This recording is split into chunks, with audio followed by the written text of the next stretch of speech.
In a universe populated by monsters, giants, and larger-than-life beings, I was determined to find my own path to the top of the mountain in sports entertainment. I wasn't gifted with superhuman size or strength, but I did have an insatiable thirst to learn, the physical gifts to take to the air, and an uncle who was more than happy to give me the tools needed to become one of the greatest competitors to ever lace up a pair of boots. Starting my career in Mexico, I'd be known first as La Lagartija Verde, which means the green lizard, and Colibri, hummingbird. Still a teenager, I would eventually earn the highest honor from my uncle, as I was officially crowned Rey Mysterio Jr. I would take everything I had learned from my uncle and make it all my own. I would bring Lucha Libre to the world stage. I would make cruiserweights as popular as our heavyweight counterparts. And I would prove that a cruiserweight could win it all, as long as they were given the opportunity. I would arrive in America, first stopping in ECW, before garnering the attention from the top people at WCW, who quickly signed me to a contract. With my foot in the door, it was just a matter of time before I took over the world of sports entertainment. Every step, a battle. Every opponent, a new face who felt they were superior to me. Every match, giving me a new objective to strive to meet. Should I try to weaken their legs? Throw all of my aerial techniques at them? Maybe surprise them with some defensive lucha libre? Take it to the outside? Show off my newest move? By the time I got to the ring, I always had a little mental list of things I wanted to try in order to win. And with every victory, I got another reminder that the best was yet to come. After winning WCW's Cruiserweight Championship, Cruiserweight Tag Team Championship, and the World Tag Team Championship, I would finally head to WWE to further build my legacy. In the near 20 years since I debuted in WWE, I have become known as, quite simply, the greatest luchador in sports entertainment history, the greatest masked superstar of all time. Rey is the king, having competed against every big name possible and having defeated nearly everyone that stepped in my way. Not every road is paved with gold, and mine was no different. But even when the road gets challenging, there's always opportunity. The opportunity to learn from mistakes, to grow as a competitor, and to get better. I may not have had my hand raised every time out, but there's never been a time where I didn't leave the ring better than when I entered. The memories behind the infamous match of Halloween Havoc 1997, which I truly believe is a match that put me on the map. I was a big fan of Eddie growing up, so to be able to forward all these years and then eventually share the ring with him was incredible. It was an honor for me to face one of the Guerreros. Overall, that match was highly important for me. The fact that I could become Cruiserweight champion that night and defend my mask, not have to be unmasked. You know, that was something that was really in the back of my mind. I just didn't want to go through that. They were trying to take off every luchador's mask one by one, and I was on the list. So you could only imagine the stress that had built up. And for us luchadores, it's a very prized possession. You know, this is something that I've carried since 1992. We both know, Eddie and I, what the mask means to us that carry it. So he knew what was at stake. I would never give him the satisfaction of taking my mask. Never.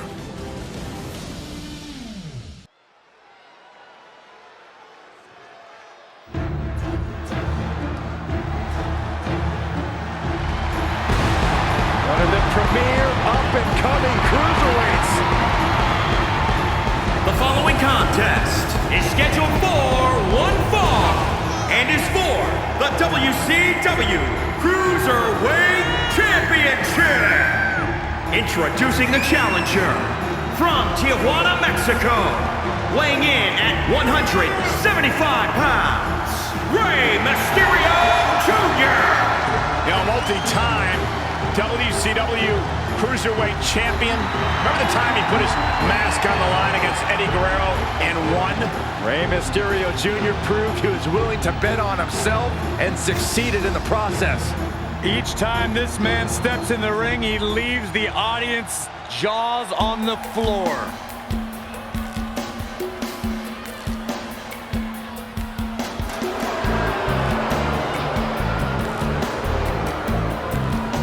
And introducing the champion from El Paso, Texas, weighing in at 205 pounds, he is the WCW Cruiserweight Champion, Eddie Guerrero! Former WCW Cruiserweight and United States Champion, a man who has held the ECW television title. And above all, Eddie Guerrero doesn't care if he's liked.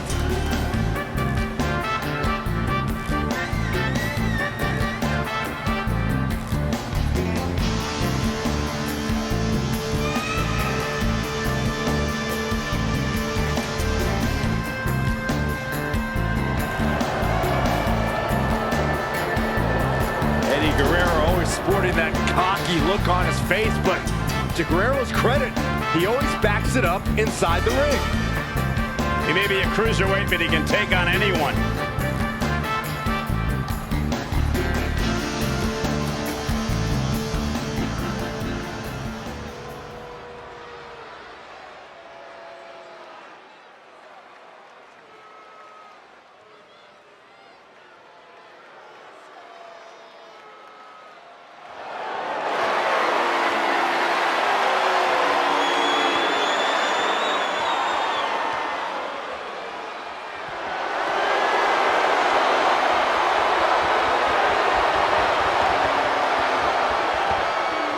Intensity on the face of the champion.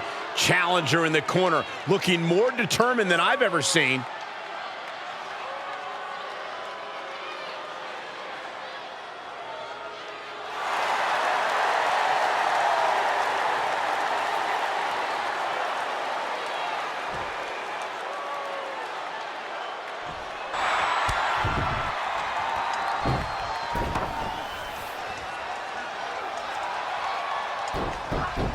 We've been carrying everything, and I figured Eddie wouldn't see this coming. I have to be able to take some pain to dish out some more.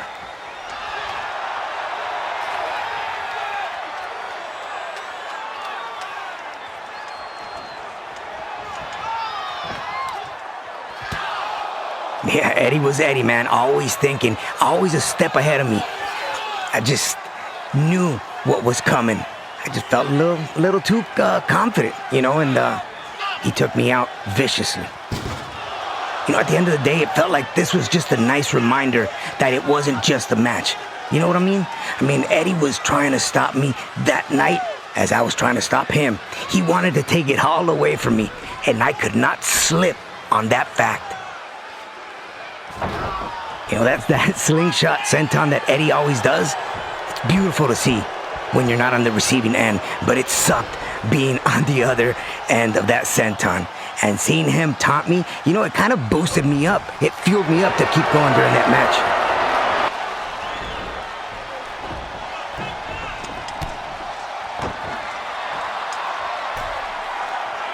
One thing that I felt during this match is I kept getting frustrated.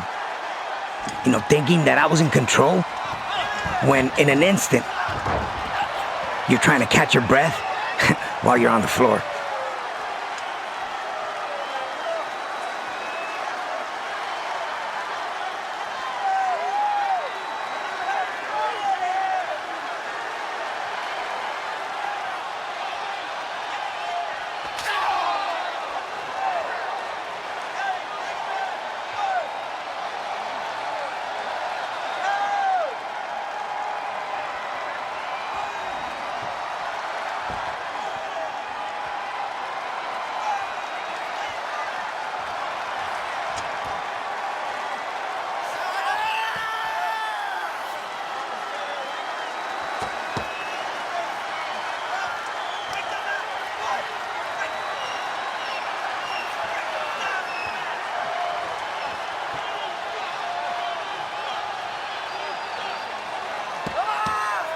Like I said, Eddie was Eddie, and he knew exactly how to mess with my head.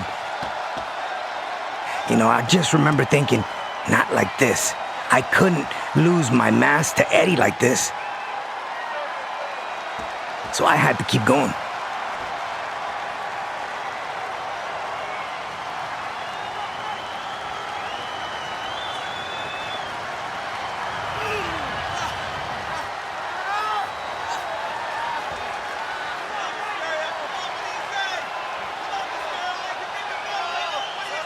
In the span of 3 seconds, I took one of Eddie's biggest moves, the gory special, and kicked out of it. But then, I get a drop kick on the back of my head. I was starting to really wonder if I'd be able to win this thing, and was really getting desperate.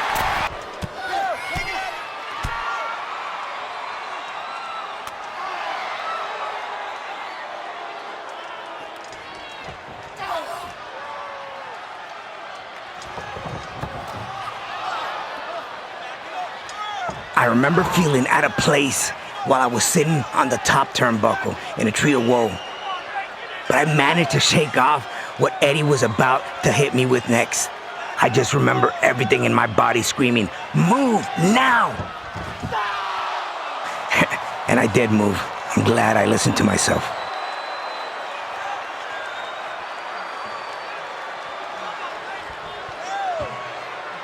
Some of my top signature moves is flying over the top rope onto the floor.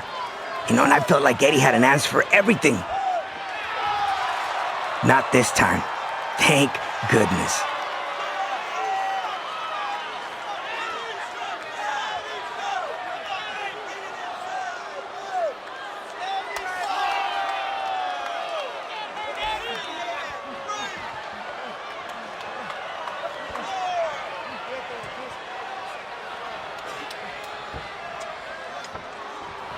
A move that has given me so many victories, the Rana. I remember hooking Eddie for a 1, 2, and he kicked out. I'm thinking to myself, what do I have to do to beat this guy? Incredible ring awareness. Respect.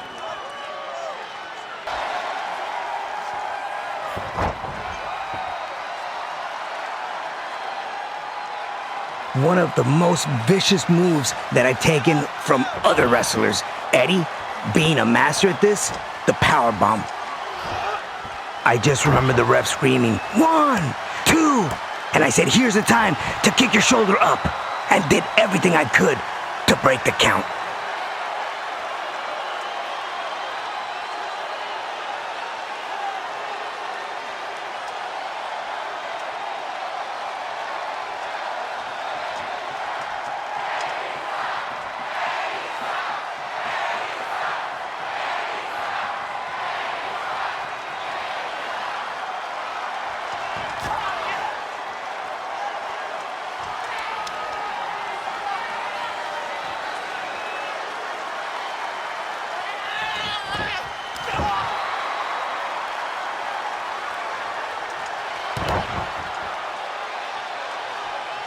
Again, I insist on this. Eddie had an answer for everything. I think that's just because of the styles. We were very similar in styles. But this move right here, the backbreaker, very special in Lucha Libre.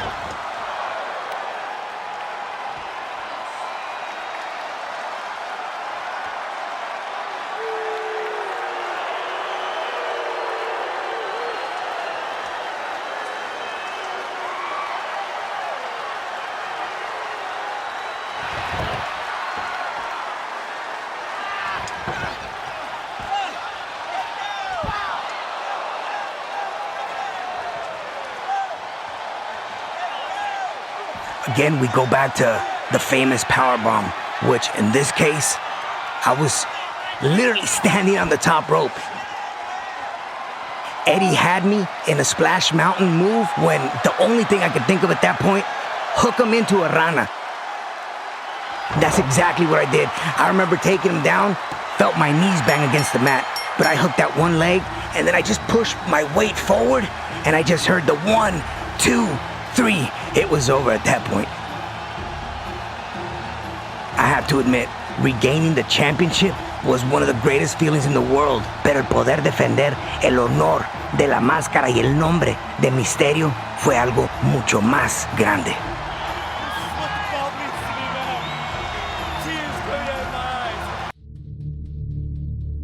I've sat and watched that match. I actually watched it not too long ago with my son Dominik, and it's a match that I still learn from. And, you know, it's a match that doesn't get old. I truly believe that if there was no Eddie Guerrero, my career would have gone a different direction. 8 years after our epic Halloween Havoc clash, Eddie and I were on better terms, but still found ourselves unable to resist the friendly competition in WWE. Holding the WWE Tag Team Championships only drove us to wonder who the better man on the team was. We both held victories over the other, but the chance to meet at the showcase of the Immortals, WrestleMania, was something we couldn't pass up. For the first time ever, 2 tag team champions would go one-on-one at the grandest stage of them all. We both knew what this match meant to the other, and it's what made it so fun to go out there and try to take the glory for ourselves. With no hard feelings, of course.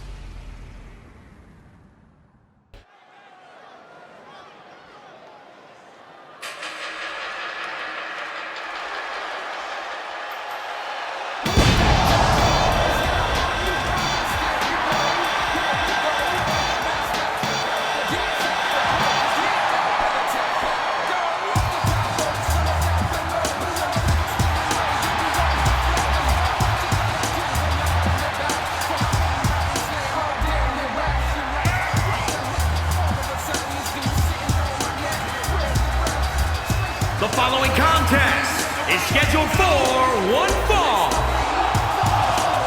Making his way to the ring from San Diego, California, weighing in at 175 pounds, one half of the WWE Tag Team Champions, Rey Mysterio! Matches of this caliber with this level of talent showing their skill, this is why I do what I do.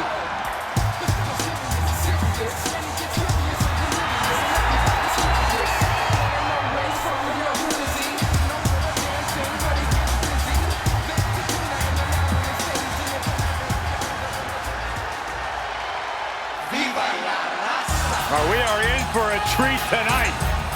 Former ECW star who has had unmatched success in WCW. And his opponent from El Paso, Texas, weighing in at 228 pounds, one half of the WWE Tag Team Champions, Eddie Guerrero! Former WCW Cruiserweight and United States Champion, a man who's held the ECW television title. And above all, Eddie Guerrero doesn't care if he's white.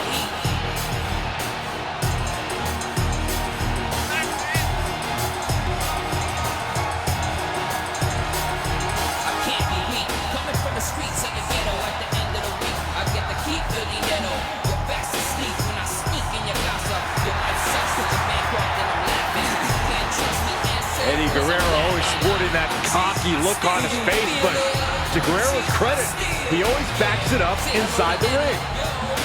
He may be a cruiserweight, but he can take on anyone. Can you feel the heat? Yeah. Say hello. Yo. Yeah. Viva la raza.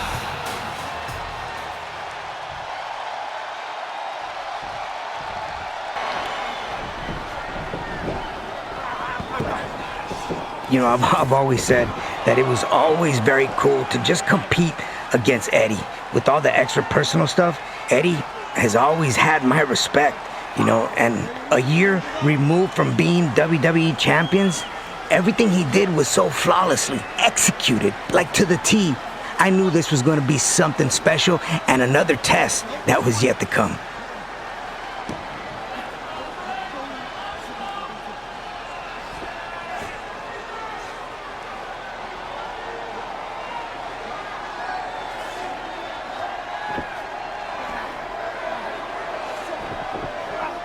Just when you start feeling comfortable, things get out of control and no longer technical. Now, that was Eddie. Eddie made you feel so comfortable, and once you least expected it, there you go, over the top rope. He'd take you out of your comfort zone. I take this back to Halloween Havoc. I try to get fancy with him. He pulled me off the apron immediately. So this time, I made sure I ended up on top in the ring when I wanted to show off for a quick second. Live and learn, correct?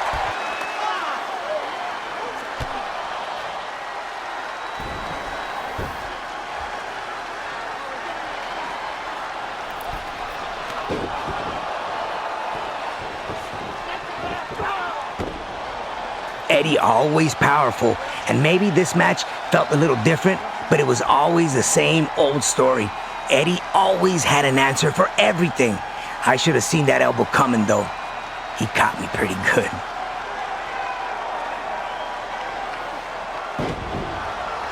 Eddie started to get into that flow right here. I needed to make sure that I didn't let him come through with this.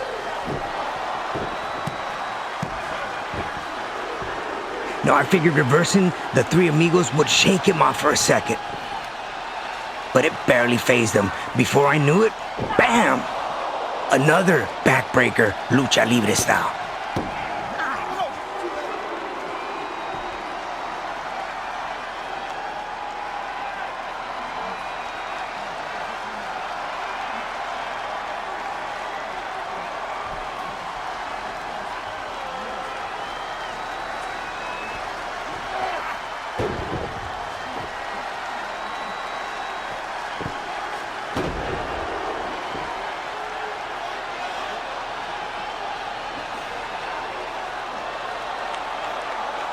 I honestly thought that escaping the Three Amigos for a second was my chance. When I managed to whip Eddie into the ropes, I saw the opening and I took it like anyone else would. But again, always Eddie, he knew and had incredible ring awareness. Another backbreaker. I was really wondering if this was just not gonna be my night.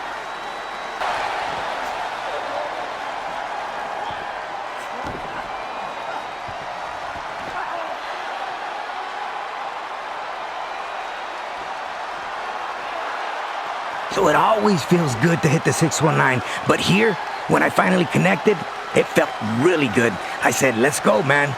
This is gonna be it. You know, I was so close to victory.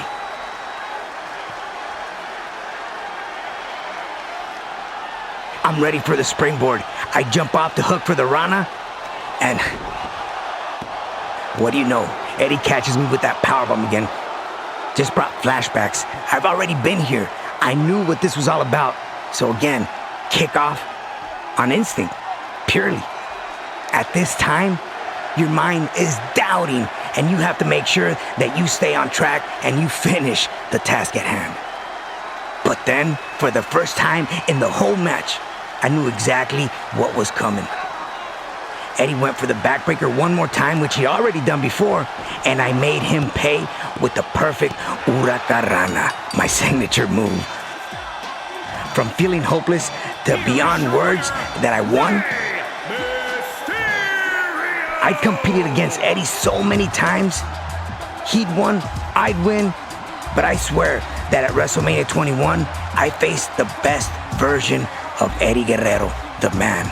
There's a small part of me that still can't believe I pulled it out. I was actually shocked.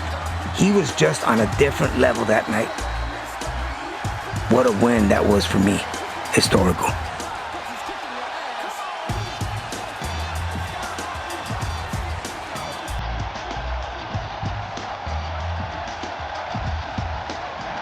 Eddie Guerrero has passed away. Eddie was in the prime of his life, 38 years old, the prime of his career. So tonight, we celebrate the life of Eddie Guerrero. The toughest thing about this day was what we were all living, what we were going through. It was hard for us to accept that Eddie was no longer with us. Everyone was hurting. I asked myself, what would Eddie have done? and Eddie was all about the business. Whatever happened, show must go on. I did expect to wrestle Shawn one day, just not under those terms. One of the greatest legends in WWE history. He has a lot of respect for this business and for the superstars that are up and coming. By Shawn Michaels asking me if I had the energy and the courage to have a match against him that night. He didn't have to choose me, but he did, because he knew that Eddie would have loved it. That speaks of the type of human being that he is. Losing Eddie was one of the most painful experiences in both my personal and professional life. The WWE Universe came together to pay tribute to one of the most respected and beloved superstars of all time. This was a difficult night for all of the obvious reasons, but we wanted to put on a show that Eddie would be proud of. I found myself in a rare one-on-one match with another living legend, the Heartbreak Kid, Shawn Michaels. Of course, I wanted to win for myself, for my fans, and for Eddie. And while Shawn was also grieving, I knew that he would still give me everything he had, just as Eddie would have wanted.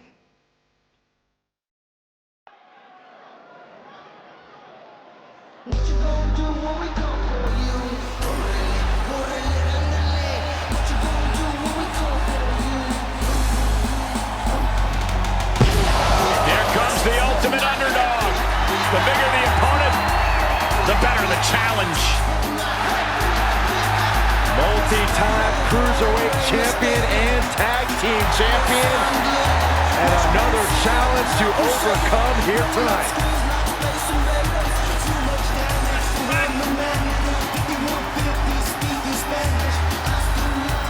The following contest is scheduled for one fall. Making his way to the ring from San Diego, California, weighing in at 175 pounds, Mysterio! A matchup like this, it's one that the locker room has wanted to see. It's one that the WWE Universe has wanted to see. It's one that I've been waiting to see, and it's about to go down.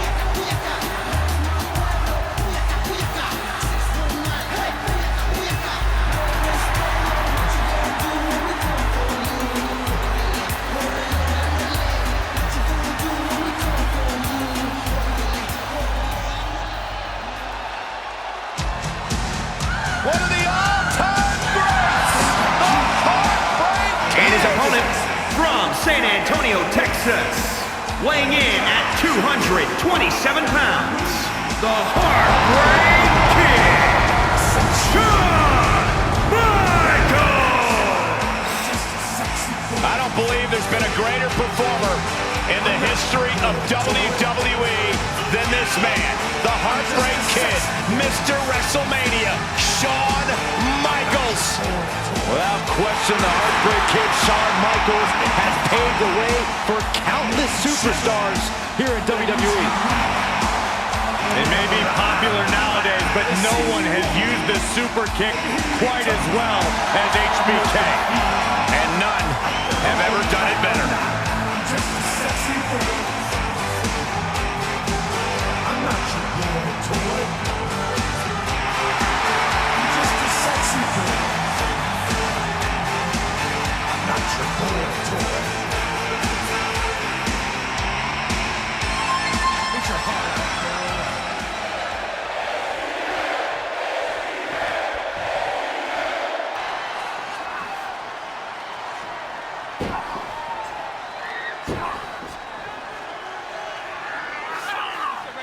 That night was heartbreaking, but at the same time it was special in its own way.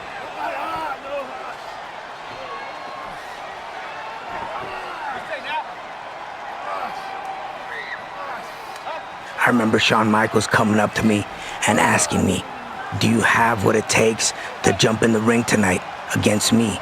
I think Eddie would really enjoy a match between you and I, Ray."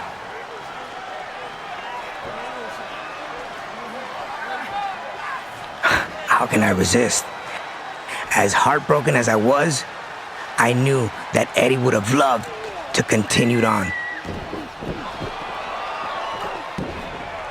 So that's what I did. I knew it was gonna be something special.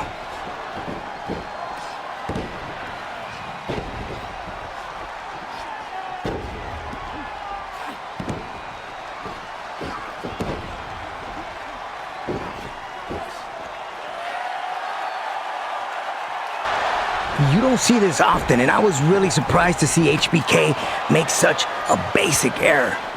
But I was going to capitalize if I could. You have to. There's no other way to put it. I don't think he was necessarily done at this point, but you always gotta try, right? There's no other way. If that 619 connects, I'm thinking to myself, it's over. I remember Shawn biting on that 619 fake out and just thinking to myself, let's go! And just launching myself at him to the floor.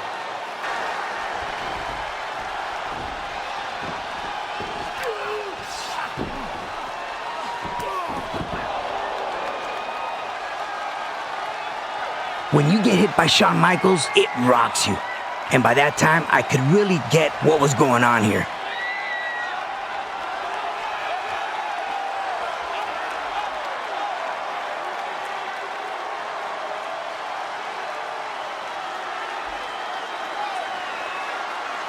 Boom! There's that elbow drop. I was lucky that he didn't try to pin me then. That's because there's a sequence to all of that. He drops the elbow, he nips up, and then he stomps the leg, ready to hit you with that sweet chin music.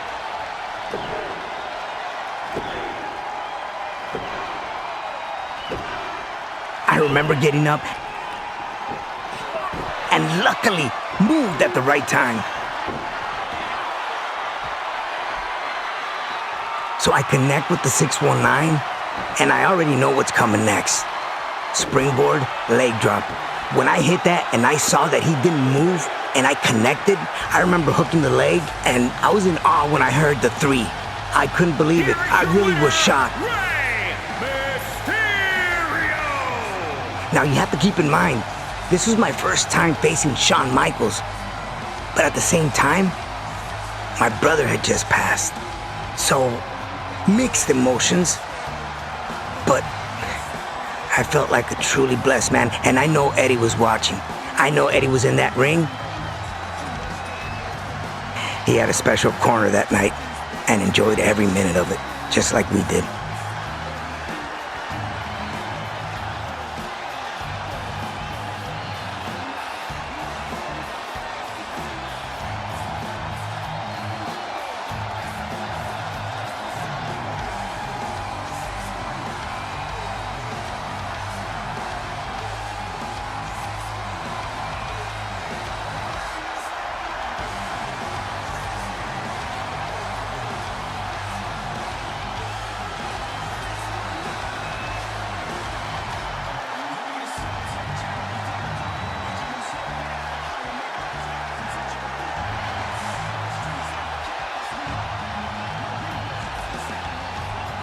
I believe defending a championship is way harder than becoming a champion.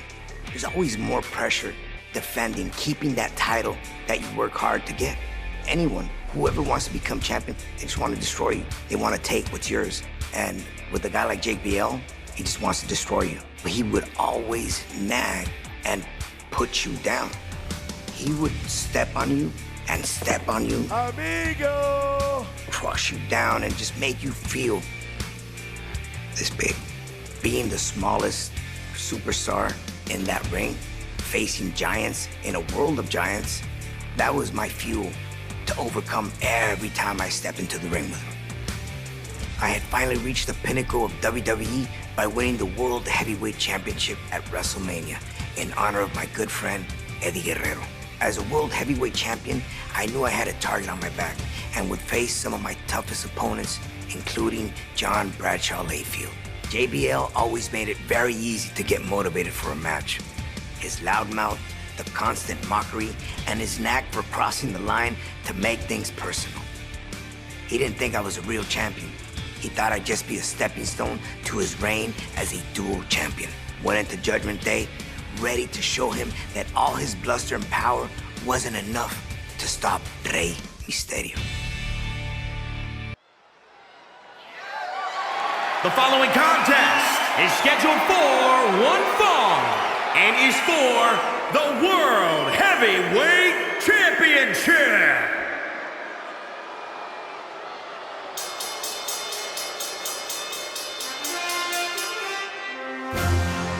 A Hall of Famer and our former broadcast colleague, guys. A wrestling god.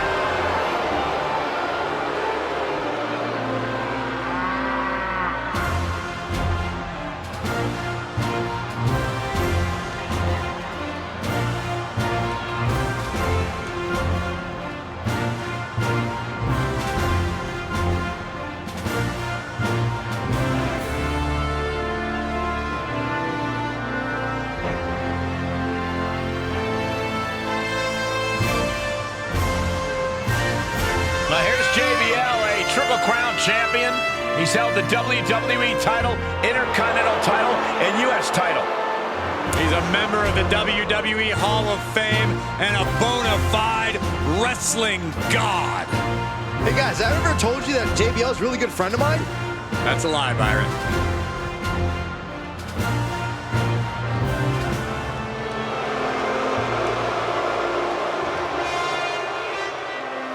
One of the best brawlers in WWE history. Hey, Corey, you think JBL will pay the medical facility bills for his opposition tonight?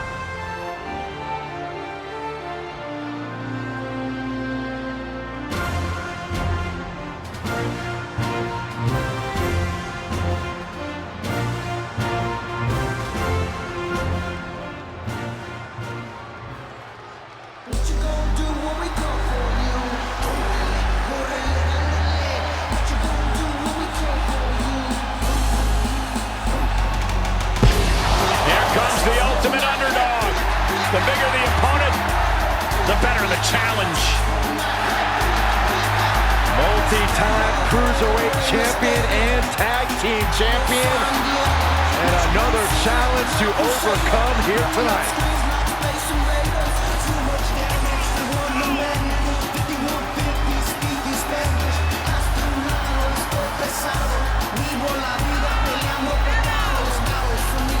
Of course, the title is on the line in this one, guys. And don't be surprised if history is made here tonight. I know the champ has looked good as of late, but I'd say the opposition has looked just as good, if not better. Many have written him off as champion, but he is determined to prove his doubters wrong.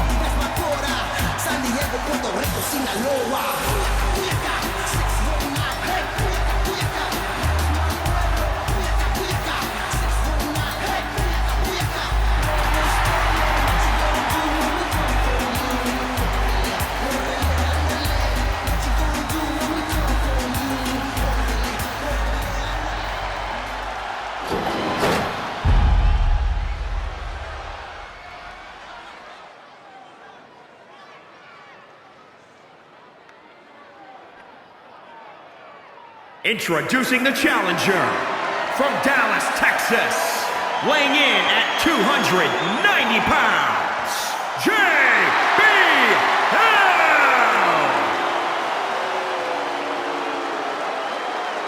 And introducing the champion from San Diego, California, weighing in at 175 pounds, he is the World Heavyweight Champion, Mysterio!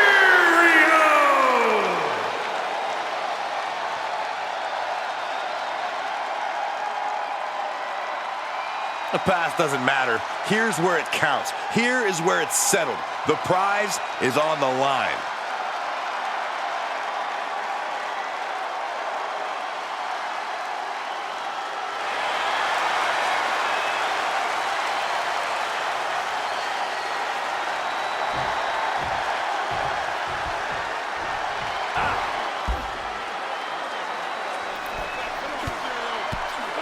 I have to admit, I enjoyed each one of these. JBL is so hittable with that target, you can't miss him, you know? And all the stuff that he talked about me, I didn't just want to outmaneuver him. I wanted to show that I could brawl with one of the big boys here in WWE.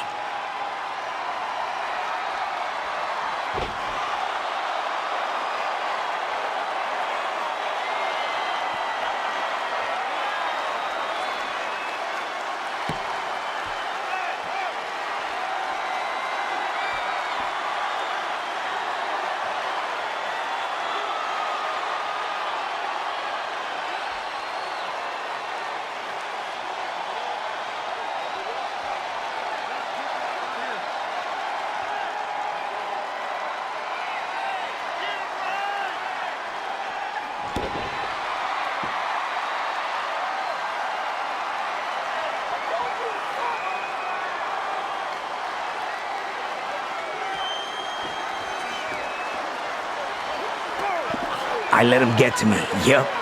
We all tend to do things like that against JBL, and he made me pay. You know, when that big boot catches you right across the face, you're talking a size 13, all in your face.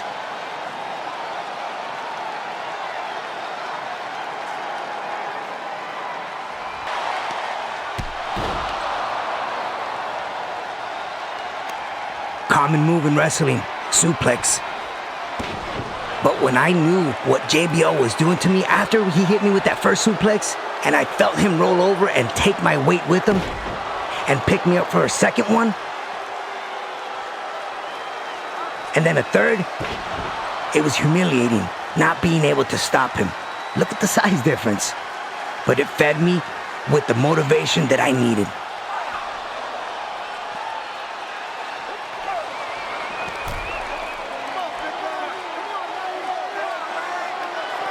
JBL doing the Eddie shimmy. Obviously, I didn't see this happen because I was on the floor. And I'm glad I didn't, because I would have got right back up and kicked him in the face. I remember hitting JBL with the baseball slide drop kick right at the side of his legs. I figured that I had this coming once I went for that Bronco Buster and he put up that size 13 boot.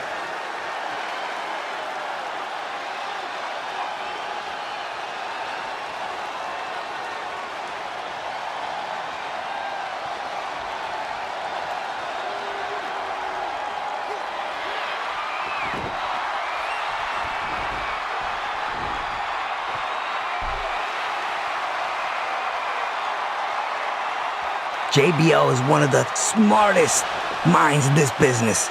He will do anything at all times to steal the win.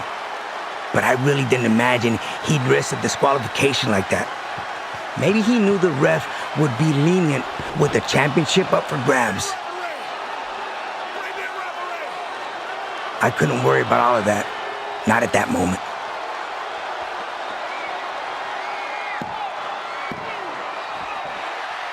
Still don't know how I managed to kick out of that. Honestly, JBL's got one of the best and strongest power bombs WWE has ever seen. I definitely was knocked out for a minute. But hey, being lucky is just as valuable as being good in the right situation.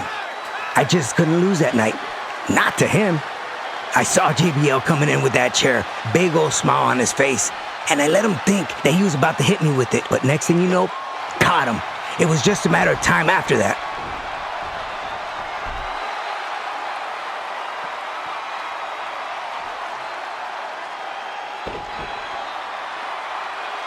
And yeah, a little frog splash from above to remind JBL just who he was messing with. This was such a satisfying win. Nobody throws you off your game like JBL. Getting the victory meant a ton to me. And of course, and still, world champion. The big red machine, Kane, had his sight set on eliminating me from WWE in 2008. The monstrous 7-foot-tall behemoth took pleasure in mocking my pain and misery. Kane thought he could use his mind games to break me, but I wasn't gonna let that happen. It's tough keeping your head in the game when facing someone so sick and sadistic, but at Cyber Sunday, where the WWE Universe would choose our match stipulation, the fans chose no holds barred. I didn't know what type of strategy I was gonna bring to the table that night. My technique has always been aerial maneuvers. Was I gonna be able to get away with it at a no holds barred match? I made a promise to myself that I wasn't going to show fear. How do I take the big man down? Hit him with whatever I got. I was gonna meet him head on, regardless of the match type, and show him that you can't break Rey Mysterio.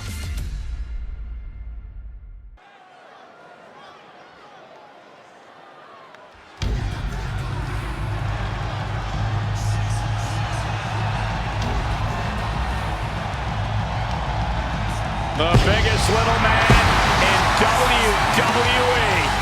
Marched right into the land of giants and proved that he belongs.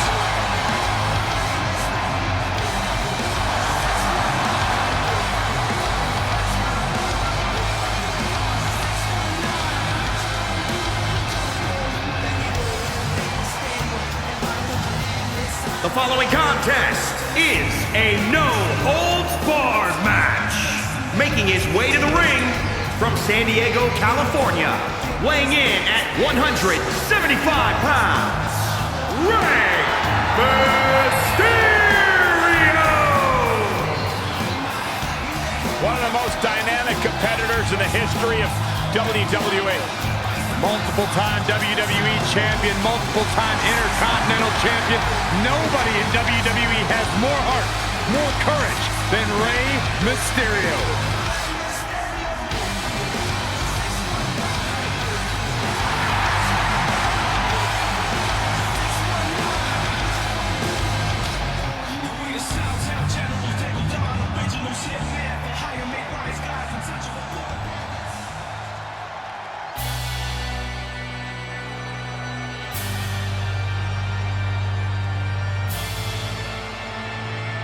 The Big Red Machine has come to the big stage.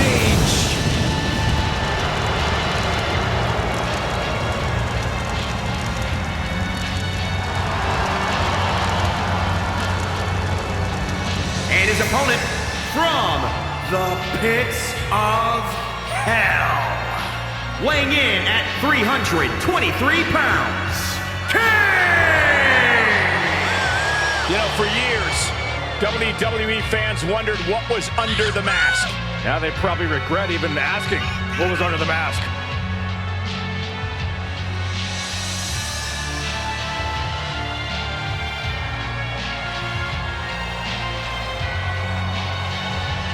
Pure evil in the eyes of the Big Red Machine. Oh, man, those flames were hot.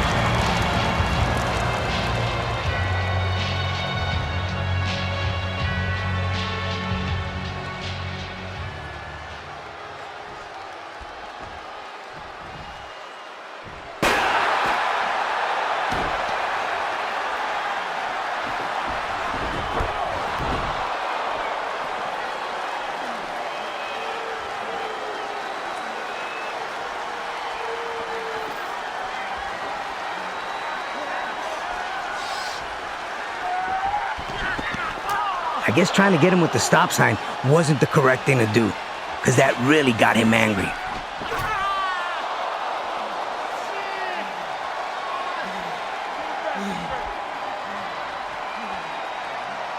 There's a huge size difference between Kane and me. Kane was always the Big Red Machine. When there's no rules, there's nothing stopping him.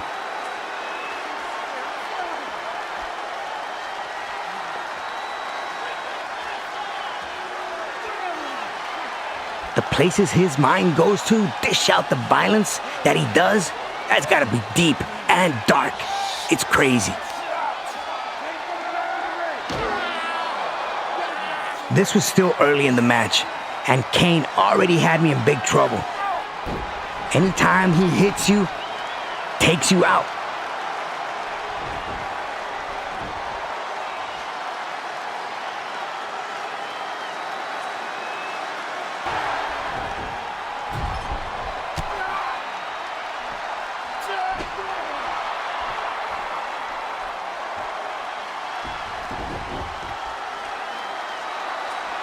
I wasn't sure that was gonna work, but I knew if it did, it'd buy me some time. Lucky for me, it did work out.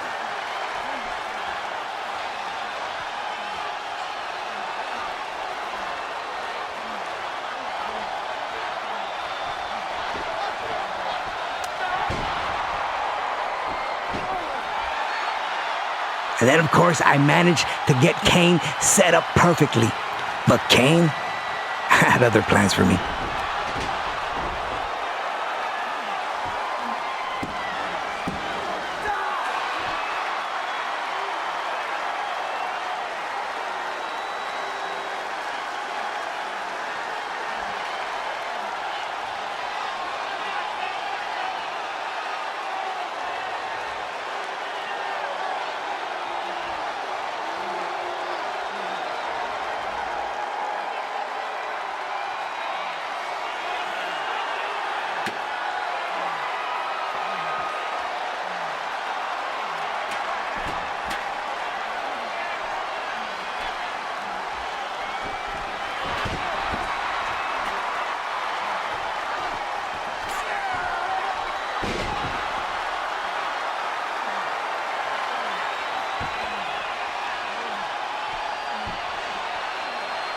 Now this move I love. In the back of my head, I knew that Kane had more left in the tank.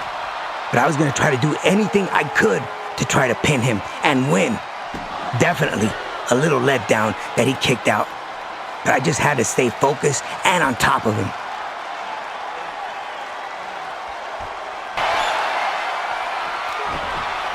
I always like taking the risk and my chances if I wanted to bring him down. But sometimes the risk just doesn't pay off. Kane saw me coming, and I suffer the consequences. In these types of matches, you can hear the crowd buzzing a little, and then you know something next is coming. You can even hear the commentator saying, "No, what's he doing? No!" And you're just trying to get up to your feet, not knowing what's about to hit you.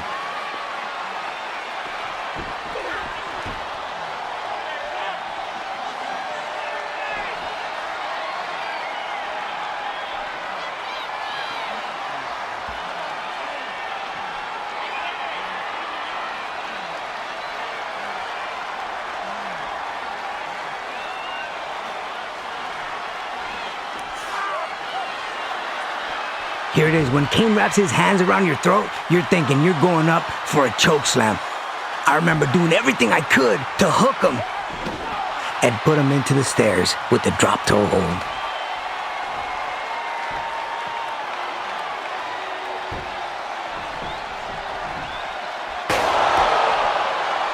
Here's where I took all my chances. It was now or never. I had to put Kane away, and I was going to empty my tank if I needed to.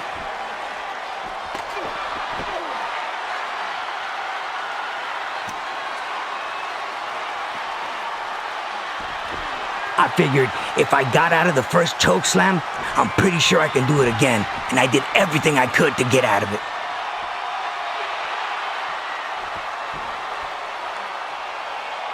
Once I hit the 619 and the springboard splash, it was over. Now, I have too much at heart to let the fans down. They were the ones that chose this match. They wanted a no DQ match. Here it is. And what a true honor to beat WWE legend like Kane and a Hall of Famer. I mean, I have to admit, Kane is special, but an evil special. When I became Intercontinental Champion, I was honored to hold the title with such a vast legacy of greatness. I was excited to face new challengers as the landscape was evolving. A brash newcomer named Dolph Ziggler thought he had me figured out and brushed me to the side. My point of view of Dolph Ziggler coming in, I had the utmost respect for him. He was very exciting to watch. He had a style, but with a new spike to it, a new feel to it. I knew Dolph was hungry coming into this match, and he was one of the up-and-coming superstars. But there's a mistake that he made that you never make in this business. Dolph felt like he was already the Intercontinental Champion before our match had even started. So I made sure to teach him a very valuable lesson at the biggest party of the summer. At SummerSlam, Dolph's arrogance was going to be his downfall if I had my way. The following contest is scheduled for one fall and is for the WWE Intercontinental Championship.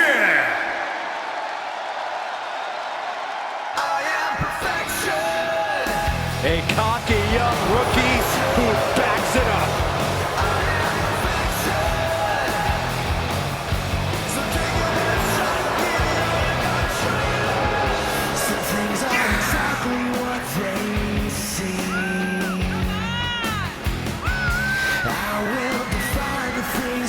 I don't know what to make of this guy. He's been walking around backstage for weeks, introducing himself and shaking everybody's hand. I've met him like 4 times now. Well, Corey, it just means he has good manners.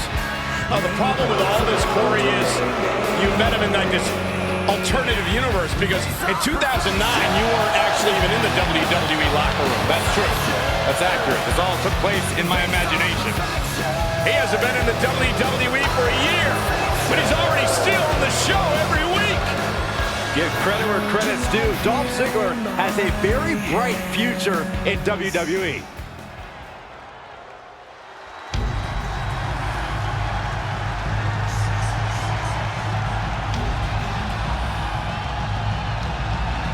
The biggest little man in WWE. Marched right into the land of giants and proved that he belongs.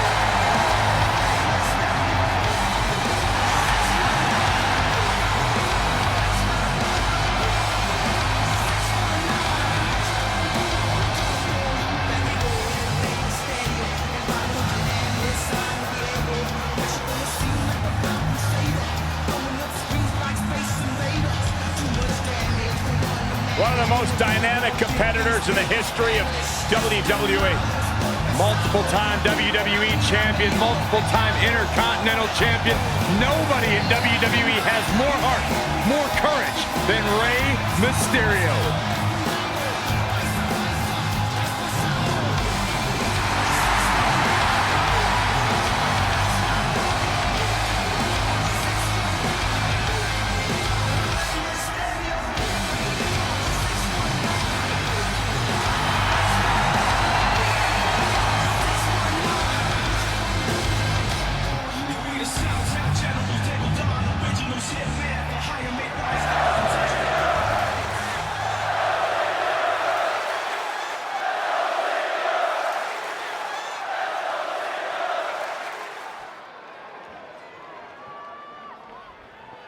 Introducing the challenger from Hollywood, Florida, weighing in at 218 pounds, Dolph Ziggler.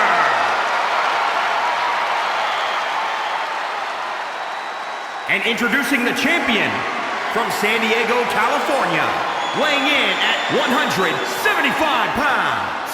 He is the WWE Intercontinental Champion, Rey Mysterio.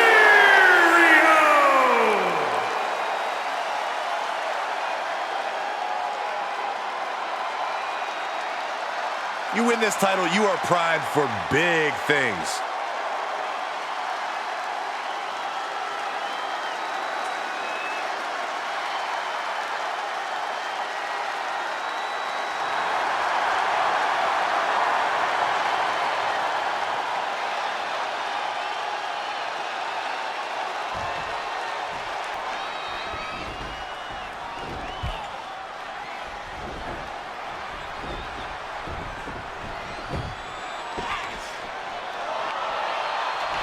Stuck the landing on that one.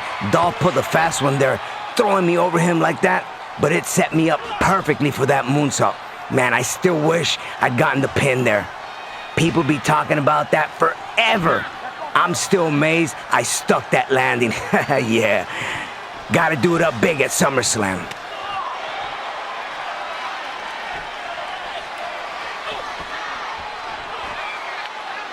I knew Dolph was gonna test me with his athleticism, so I had to turn it up and show him right off the bat that I could sprint with him. No problem. I'm defending my championship, you know? That meant some more high-risk lucha libre too.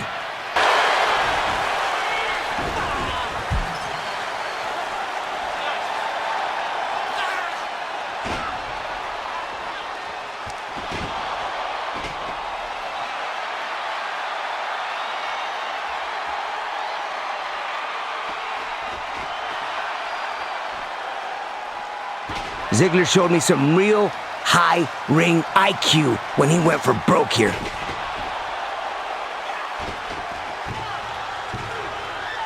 But he also showed his experience when he let me regroup right next to him while this was all going down and he was throwing his tantrum. Can't do that when you're against me.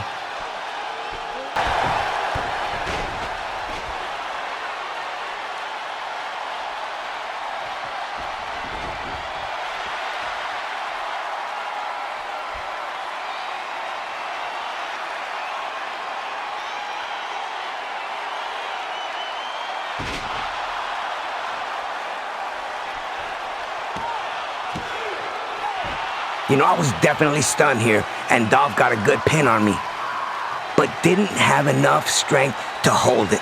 That happens to all of us. We were both exhausted, man. You know, good try, but not today. Set me up for good.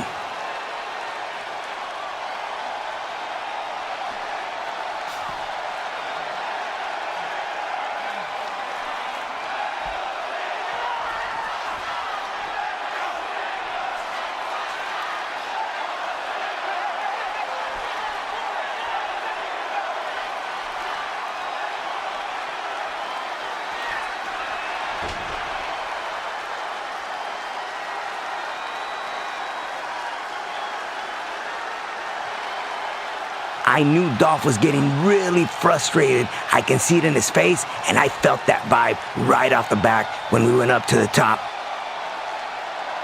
He was trying to do something big, but I knew what was coming, and that's a good thing. You always have to read your opponent. Been in that position before, saw that Rana right there.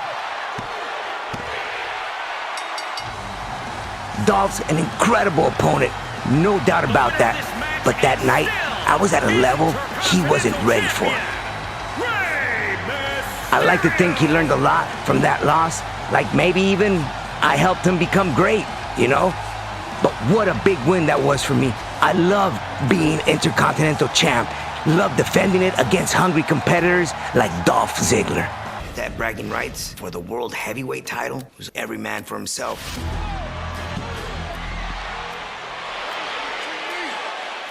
I would have thought that Batista would have known that walking into that match. Ray, I'm gonna rip your head off. I'm no stranger to betrayal. Throughout my career, I had people that I thought were friends end up turning their backs on me. But this one, for some reason, it hit a very soft spot. I couldn't make sense of what had gone down. You're supposed to be my friend!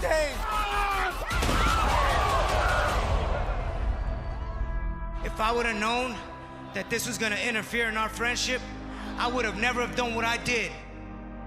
We had gone through so much together, and I just couldn't believe how quickly he could throw that all away. I'm not thinking about what we've been through. I'm not thinking about you. I'm thinking about me. After weeks of verbal and physical assaults, I knew that we could never go back to the way things were. I wanted to make him feel the same way I did, to return that feeling to him. And the best way I could think to do that was to beat him on SmackDown and get the #1 contender spot that Batista felt belonged to him.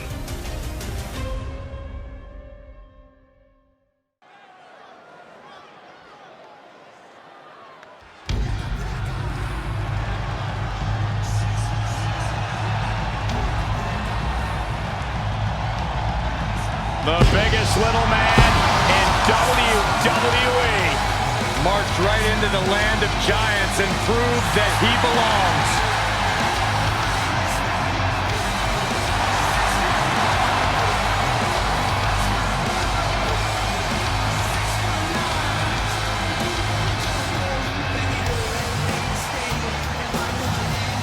The following contest is scheduled for one fall. Making his way to the ring from San Diego, California, weighing in at 175 pounds, Rey Mysterio!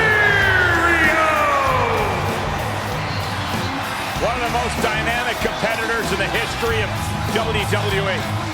Multiple-time WWE champion, multiple-time Intercontinental champion. Nobody in WWE has more heart, more courage than Rey Mysterio.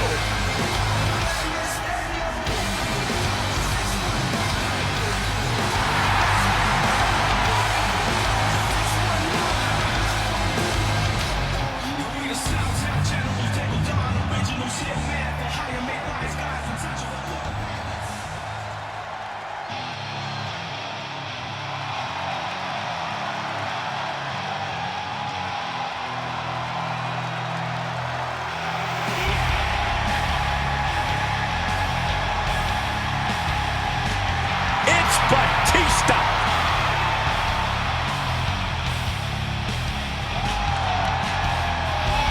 And his opponent from Washington, D.C., weighing in at 290 pounds, the Animal, Batista!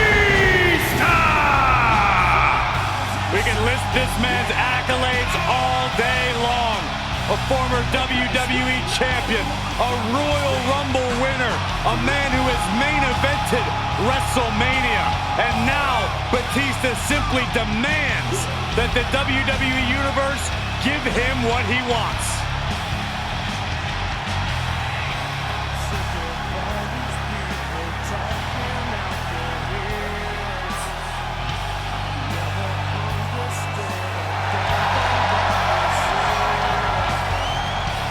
Unparalleled success, both in the ring and in Hollywood.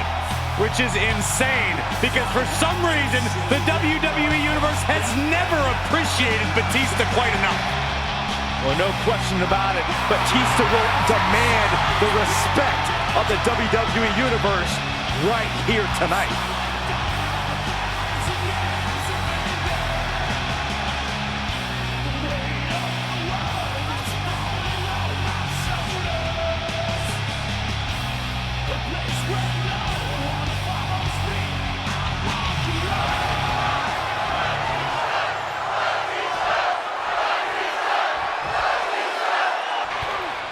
I knew Batista's game plan from the get-go was gonna be to manhandle me. So I just looked to use the momentum to my favor. I mean, my hope was to be wherever his fists and boots were not. And then before I knew it, I was in the worst possible spot I could ever be in. Just gotta start going crazy, doing whatever I can to get free. Luckily for me, I was close to the ropes, or that would have been a really short night for me. Batista can pretty much hurt you with simple stuff, like clotheslines or spears. I literally have to hurl myself at you from tall heights to get that same effect. It definitely did the trick.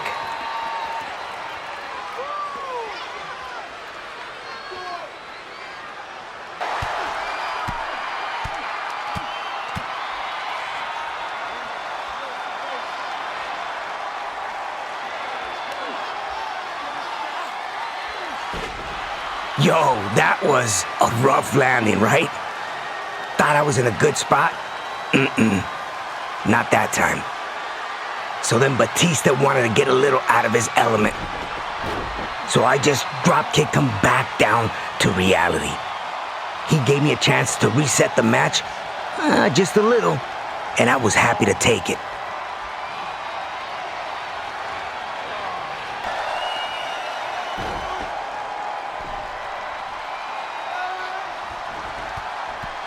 I was going out on my sword, you know?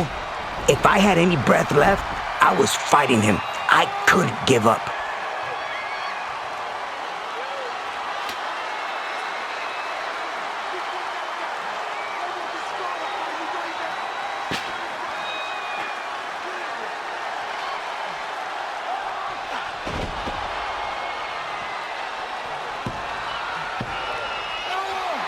Oh, he rocked me with that spear, but I wasn't out.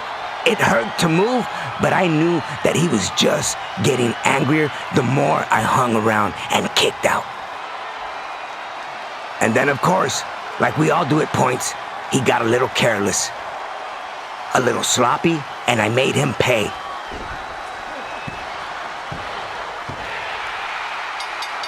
I wanted to get revenge on him, but I knew the best way to do that was winning the match and taking the World Championship opportunity from him. Batista just wanted to hurt me, and his forgetting the gold made it possible for me to get that win. I hated having to fight him, but hey, you gotta do what you gotta do once that bell rings.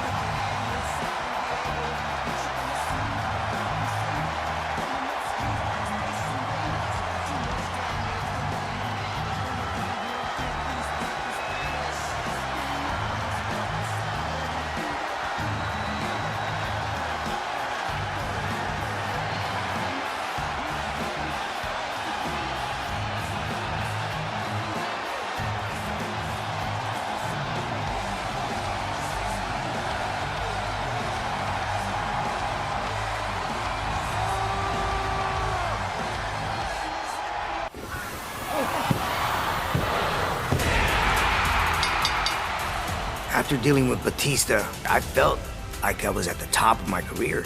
I was a #1 contender. The Undertaker is unlike any other opponent.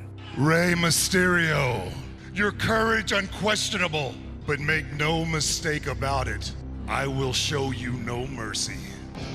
I went into the 2010 Royal Rumble fully believing in myself, confident that I could defeat him.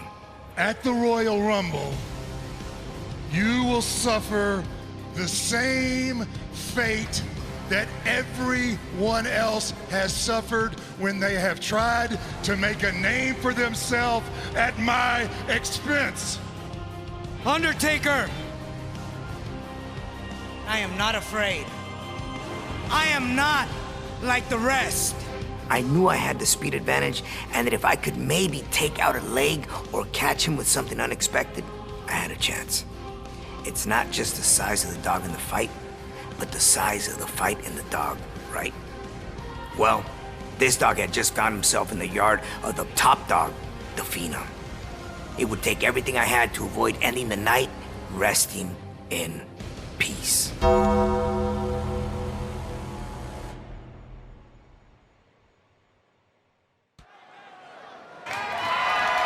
The following champion versus champion contest is scheduled for one fall and is for the World Heavyweight Championship.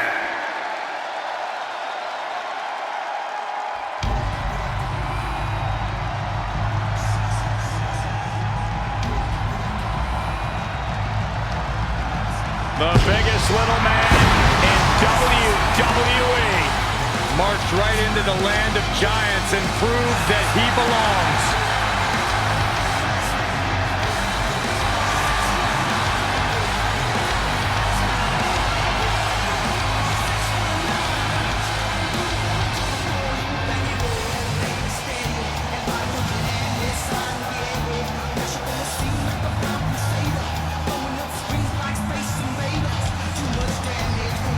One of the most dynamic competitors in the history of WWE. Multiple-time WWE champion, multiple-time Intercontinental champion. Nobody in WWE has more heart, more courage than Rey Mysterio.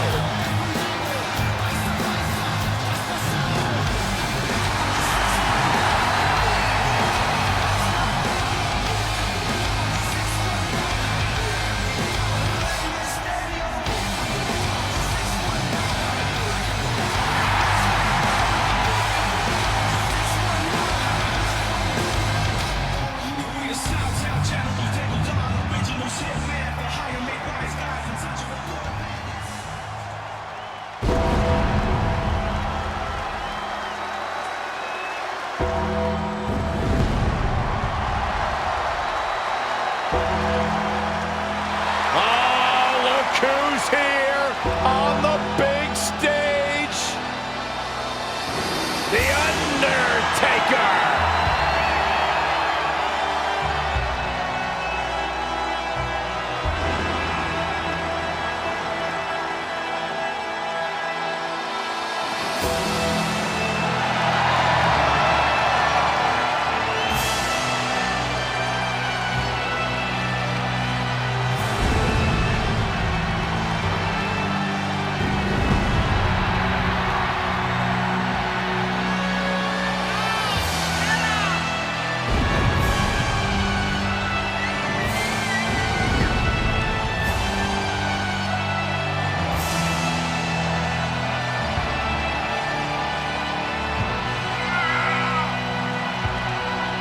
Long, harrowing walk to the ring by the Phenom. The personification of evil.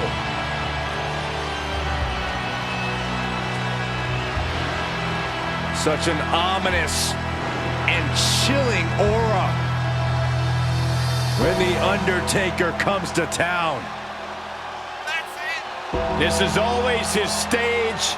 It's always his yard. And if you're his opponent, you know the end is near.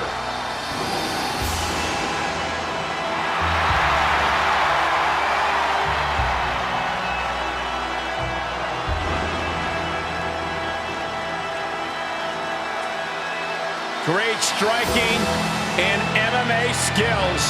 The reckoning has just arrived. I'm going to say his opponent made a big mistake by just showing up tonight. The dead man's opponent is about to fight for his life.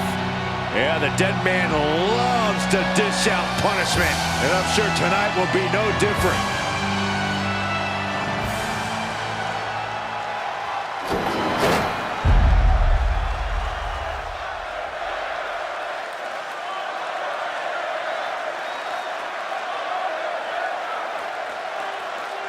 Introducing the challenger from San Diego, California, weighing in at 175 pounds, Rey Mysterio!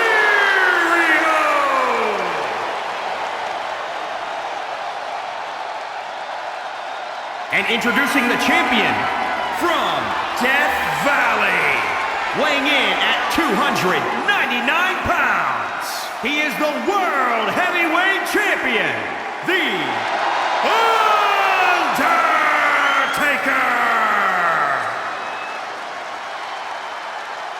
Looking at the champion, I guarantee there is no doubt in their mind as to who is leaving this match with the title around their waist.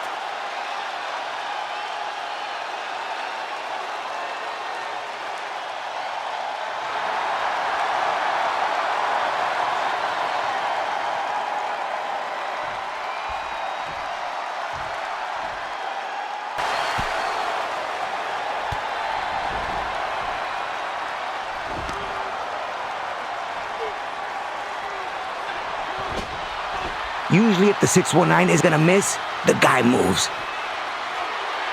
Taker set me up good here, had me thinking I was fine, and then all of a sudden, he got me prepped up for the tombstone.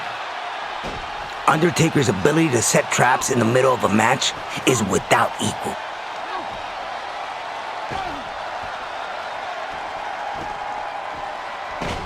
I'd seen that my knees, or maybe even one of the kicks, had busted him open and wanted to take advantage while he might be a little shook. Unfortunately for me, he was more than ready for that plan. But I'd seen the blood. I'd heard him. He was human, and I knew if I just kept at it, I could win this match and become World Heavyweight Champion again. I just had to get back to my feet. Really, going aerial is always a double-edged sword. But it's a scary place when Taker's got you out on the floor. And he's setting you up for the last ride. And even though he just caught one of my dives, that moonsault, I had to keep trying. And I knew that moonsault was going to be money.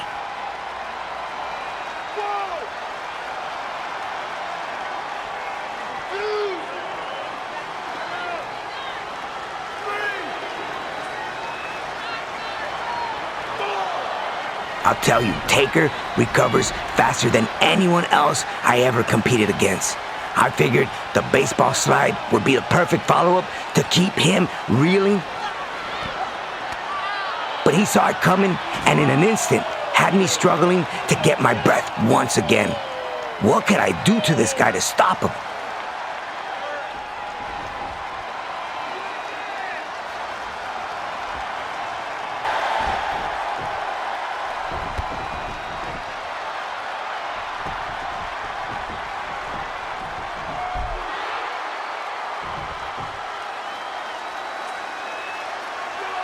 No, man, right here, I could taste the victory. Had Undertaker in a real bad way and knew it was just a matter of the finishing touches. But then, just like that, it all went south, and Undertaker did what he does best. And my name was added to the tombstone of all his victims. Coming so close to defeating him and having him just take it all away in an instant, blink of an eye. After you compete with Undertaker, you gain a full appreciation for why he truly is the Phenom and forever will be. It wouldn't be the last time we compete, but it's one of my favorite matches, even if it didn't go my way that night. Hasta la próxima, enterrador. With the WWE Championship controversially vacated in the summer of 2011, I fought and clawed to the finals of the WWE title tournament with my opponent, The Miz. Had to face 3 different opponents to get to the top of the tournament. Dolph Ziggler, R-Truth, and then The Miz. I hate The Miz inside that ring, cause he's very dangerous. He'll do anything to win. Maybe we weren't in the middle of a huge personal rivalry, but there was no chance I was going to let The Miz stand in my way of finally winning the WWE Championship.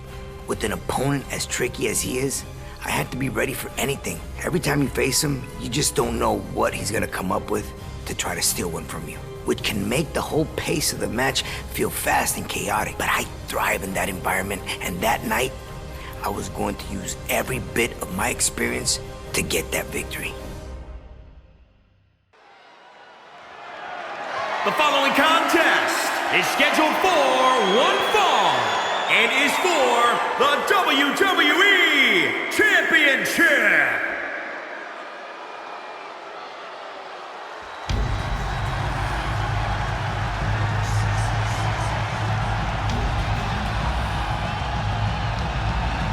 The biggest little man in WWE marched right into the land of giants and proved that he belongs.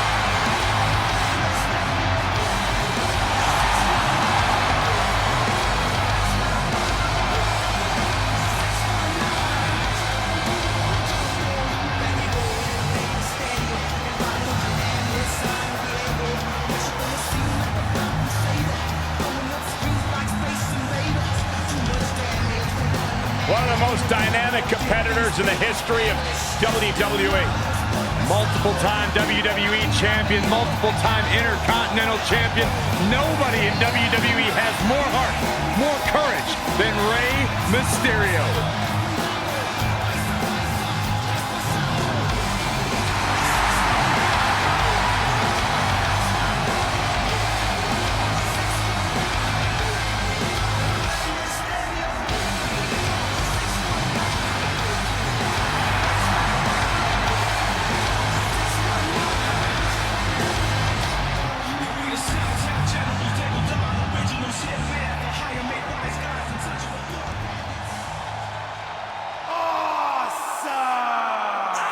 Byron, please stand up and pay homage. I'm not moving.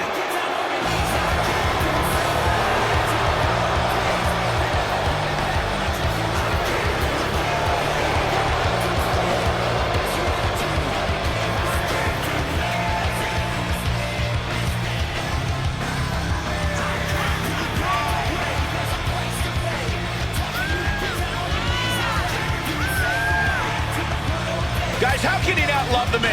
He's held the tag team titles, the United States title, the WWE title. He won Money in the Bank. Miz is the personification of greatness. You may not like his attitude, but you got to give credit where credit is due. The Miz has truly done it all here in WWE. And The Miz finally got rid of all that dead weight. John Morrison, R-Truth. Finally, his future looks awesome. Oh, dead weight. What? Is that what Miz told you, Michael? No, that's what you are to us, Byron.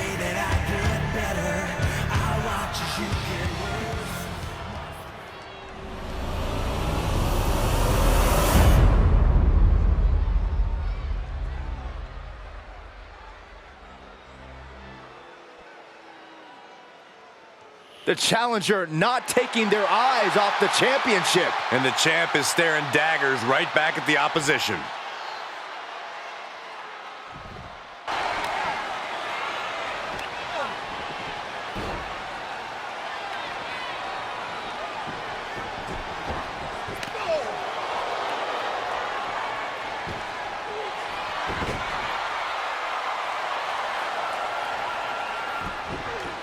A lot of people underestimate Miz's mental approach. But he was cutting me off at every turn in this match. He wasn't joking around. Miz definitely came looking to prove his last reign wasn't a fluke.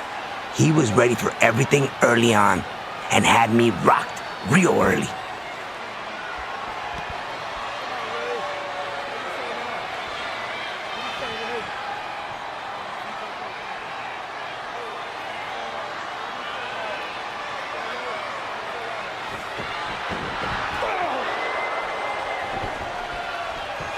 Maybe I had come in taking Miz a little lightly.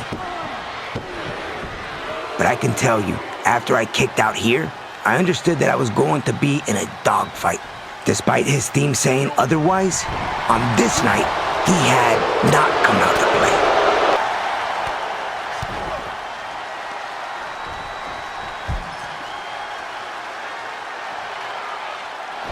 I just needed something to buy a minute because Miz was coming strong. Thankfully, the ring post was right there when I needed it.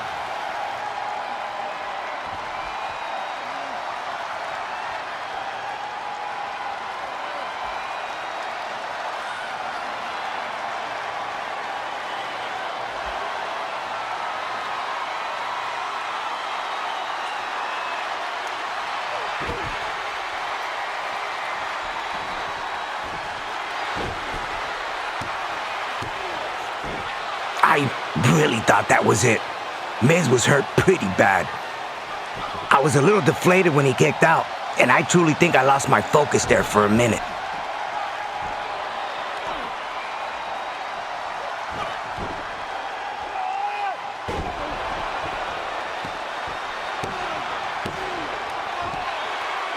Miz took advantage when I let frustration take over for a second, and that DDT that he hit me with had me seeing stars.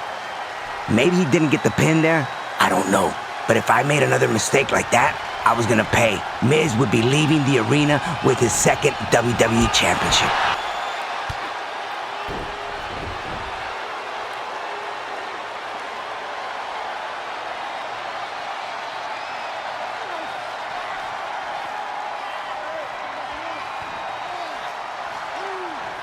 I was truly fortunate that Miz, probably a little impatient there, grabbed me when I was so close to the ropes. If I can't get my hand on the ropes, he probably ends this match right there. A costly mistake on his part.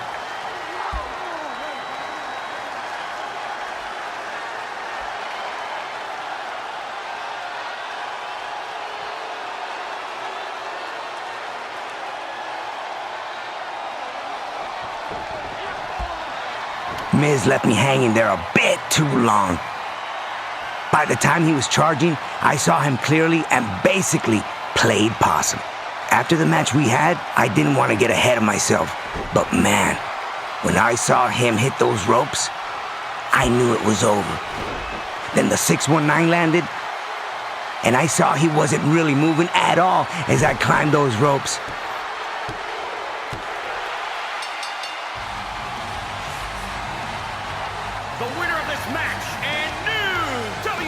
I never thought I'd hold the WWE Championship when I started. Getting that 3 count on Miz, holding that championship in my hands, it was an incredible moment in my career. Even if it didn't last as long as I would have hoped. No one can take that achievement away from me.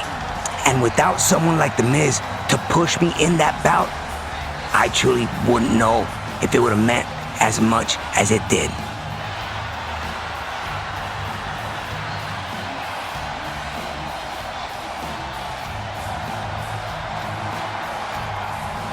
After a short time away, I finally returned home to WWE and was looking to make an impact, and found myself in the crosshairs of the Samoan submission machine, Samoa Joe. I believe Samoa Joe is very dangerous in many qualities in this game. He's strong, he's fast, his submissions are incredible. I felt all of those three and more every time I faced him. Each time we met, it felt like he found a new body part to target. Aside from being ruthless, Samoa Joe is one of the most intelligent competitors you will ever see inside of a ring. Samoa Joe is relentless, and I'm man enough to admit that he got the best of me at WrestleMania. If you thought what I did to you at WrestleMania was bad already, tonight will make that pale in comparison. I wasn't gonna let him derail my WWE return so soon. With the chance to battle him again on Raw, I knew that if I could dig deep and avoid his devastating blows, I had a chance, which against Joe is all you can really ask for.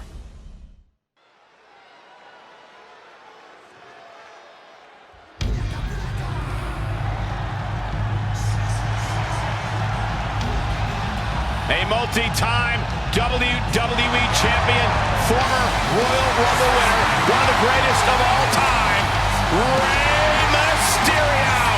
The ultimate underdog who is still a thrill to watch after 30 years.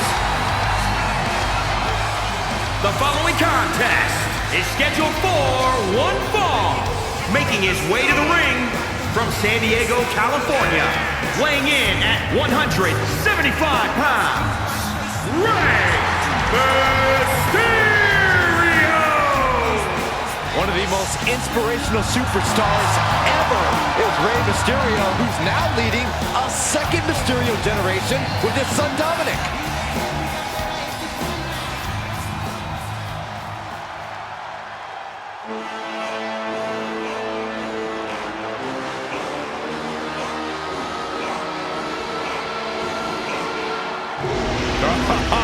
Make way for the Samoan submission machine. And his opponent from Huntington Beach, California, weighing in at 282 pounds, the WWE United States Champion, Samoa Joe. A man who lives his life wanting to prove to the world that he's the baddest man around. Samoa Joe brings that roughneck style of offense to the ring. Yeah, Joe always promises a beating of the highest order. You better be careful, Saxton. If you're not, Joe might also take your seat at the commentary table. That's what I call an upgrade.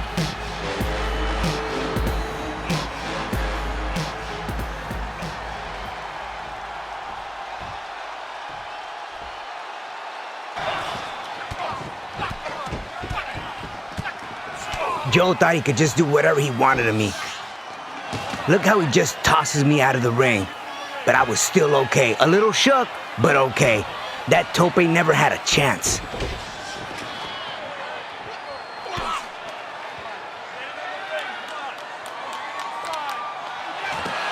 I was just happy he didn't catch me there.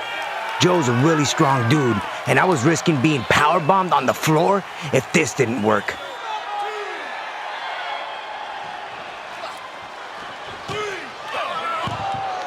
I definitely overestimated the damage I'd done to Joe at this point. He just waited for me to come to him, and I obliged. Huge, painful mistake right there.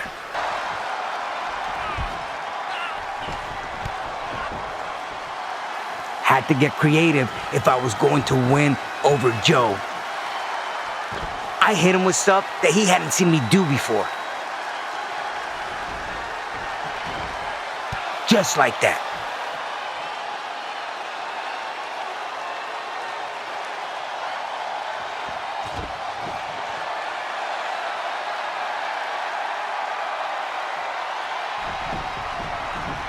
Never had someone just block the 619 before like that. Joe's lethal, and I had to act fast. Precision beats power, correct?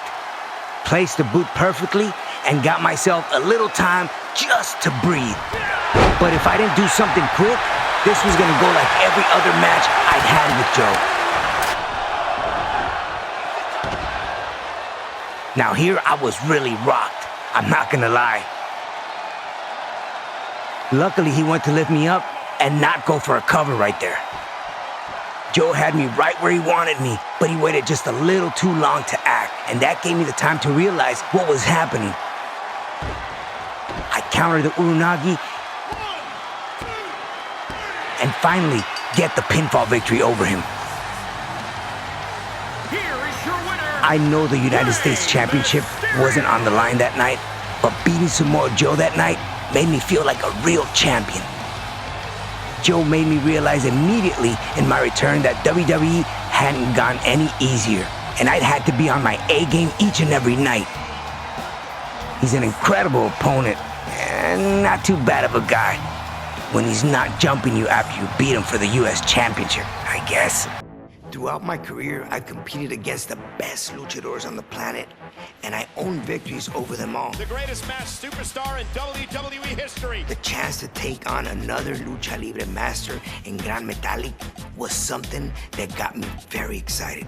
Competing against another luchador, it motivates me. It inspires me to learn from the new generation, and I have something to teach them as well.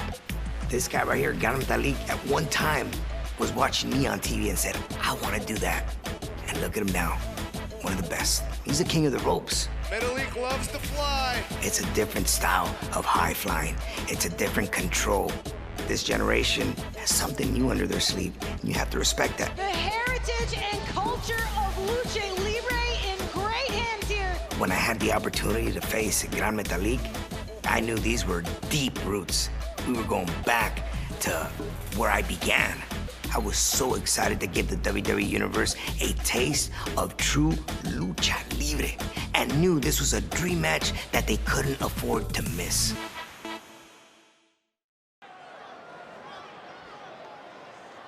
Lucha, lucha, lucha, lucha. Gran Metalik is here.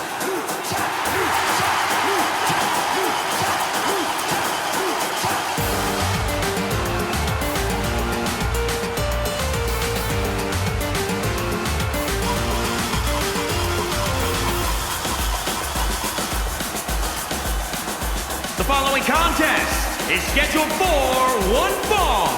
Making his way to the ring, representing Lucha House Party from Guadalajara, Jalisco, Mexico. Weighing in at 175 pounds, Gran Metalik! Byron, you know why Gran Metalik has worn a mask since the day he was born? Oh, why is that? The doctor had to put it on to stop his mother from crying because he was so ugly. Stop.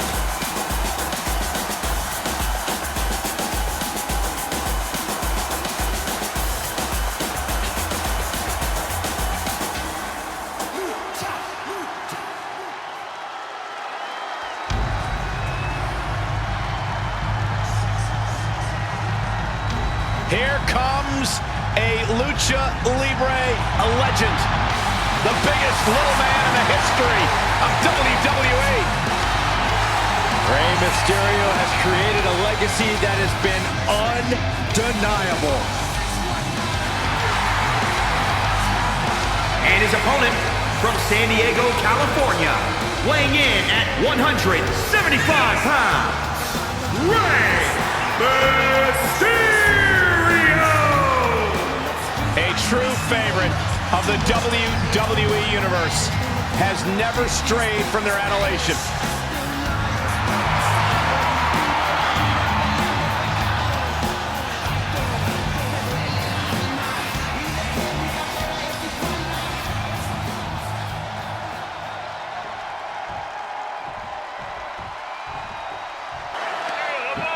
From the second he grabbed me, I knew right away that he was here to make a statement. He brought the fight with him.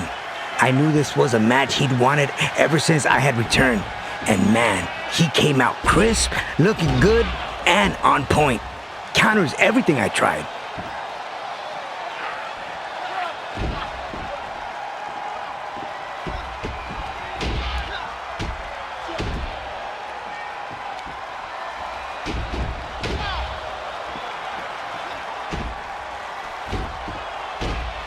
Now, I've given this move to many of my opponents and taken them down. But when I hit Metalik with this Rana and he pulled out with the cartwheel, I was like, what? Now trust me, I have a lot of respect for Metalik. When I set him up for the 619, I said, is this match gonna be over that soon? As I ran and I go to hit it, he pulled out and then just rolled me up. 1, 2, kick out. I was like, wow, okay. I knew at the beginning of this that he was gonna bring a fight, but he really brought the fight.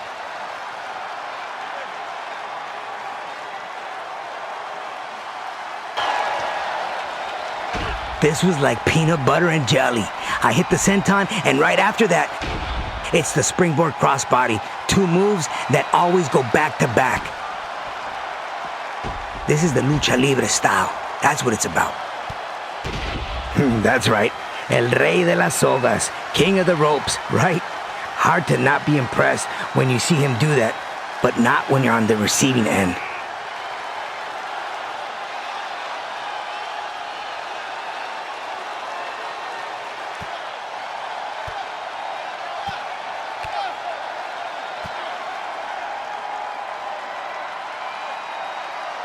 It's like everywhere we went, Gran Metalik was in my face, not backing down from anything.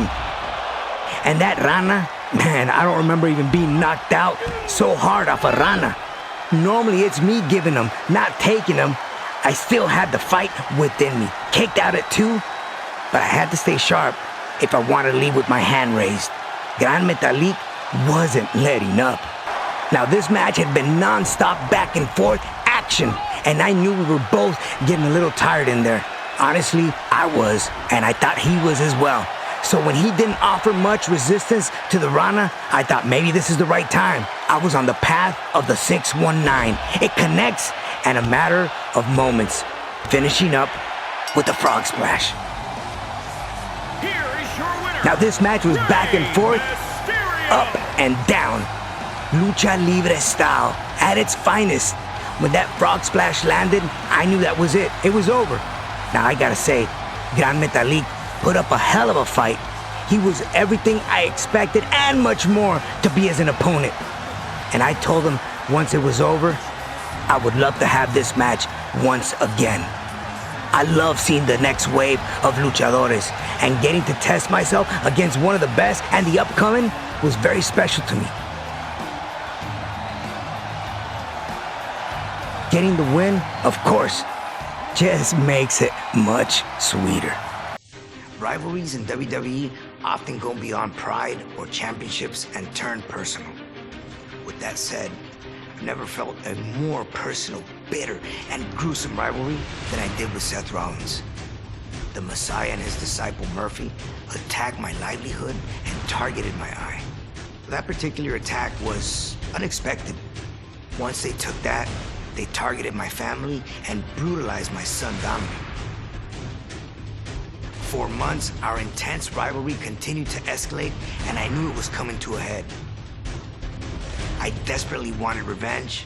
At Payback, we were going to show Seth and Murphy that they picked on the wrong family to mess with, and we were going to return all the pain they'd put on us.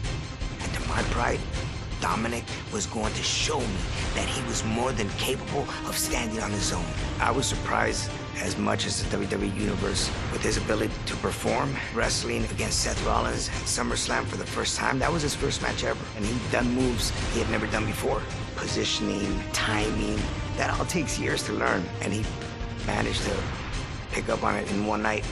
Teaming with my son for the first time, I felt like I was flying higher than any West Coast pop. We were going to overwhelm them from the start. Nothing was going to stop the Mysterio family that night. Nothing.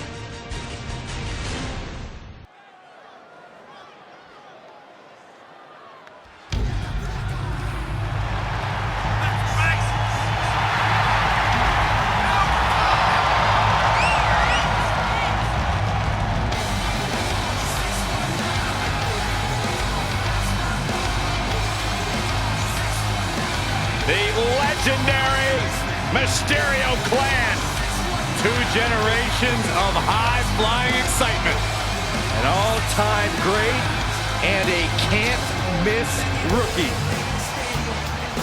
The following contest is a tag team match scheduled for one fall. On the way to the ring, at a combined weight of 375 pounds, the team of Dominik and Rey Mysterio.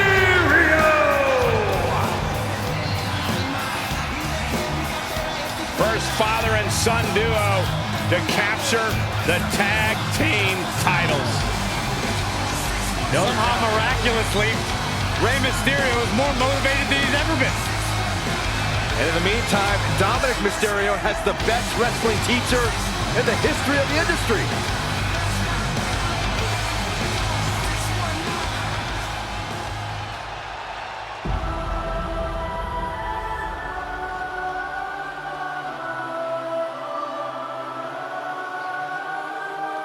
We are about to be joined by the Messiah himself and his loyal disciple. Murphy is living proof as to why everyone should embrace the vision. And their opponents, at a combined weight of 430 pounds, Murphy and Seth Rollins. We are in for a perfect display of a student and master working in harmony. While sitting under the learning tree of Seth Rollins, it has worked out for Murphy as both these men captured the Raw Tag Team titles together.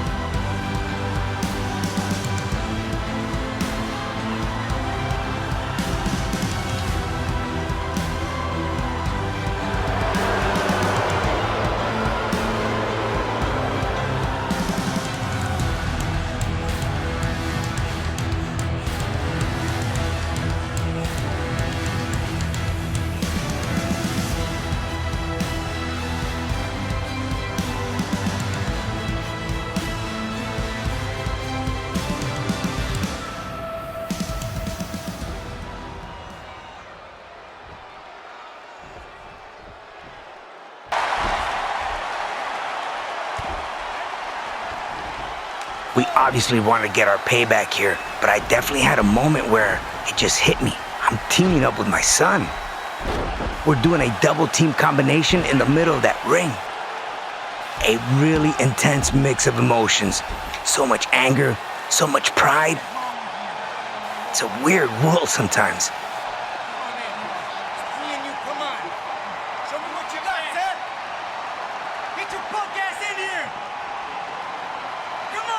Seth literally tried to take my eye out, and I wasn't gonna waste any time or effort on Murphy. He had to face me, eventually, man to man. This is what you want, huh? Be careful what you wish for, Ray.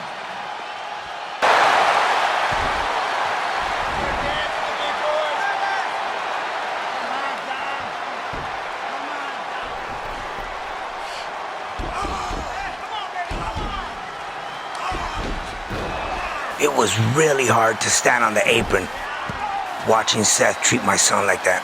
But I had to trust in Dominik, that he was capable of fighting his own battles.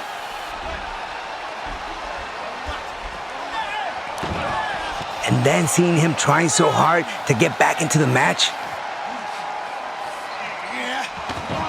he makes Seth miss. I'm losing my mind in the corner, hoping he has enough time to get to me.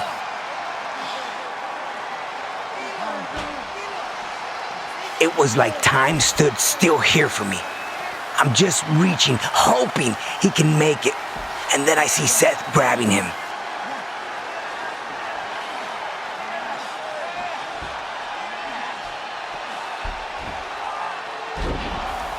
When Dominik kicked him off, I was more relieved he was okay than I was that I was back in the match. But now, I was gonna do some work on Seth.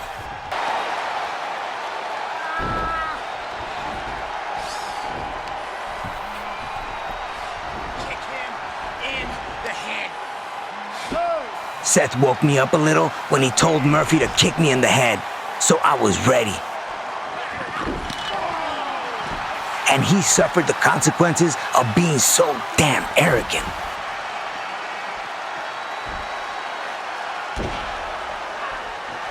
I knew Dom was aching to beat Murphy, and I wanted him to get that feeling. I just told him to send me to Seth when I tagged him. And he heard me loud and clear.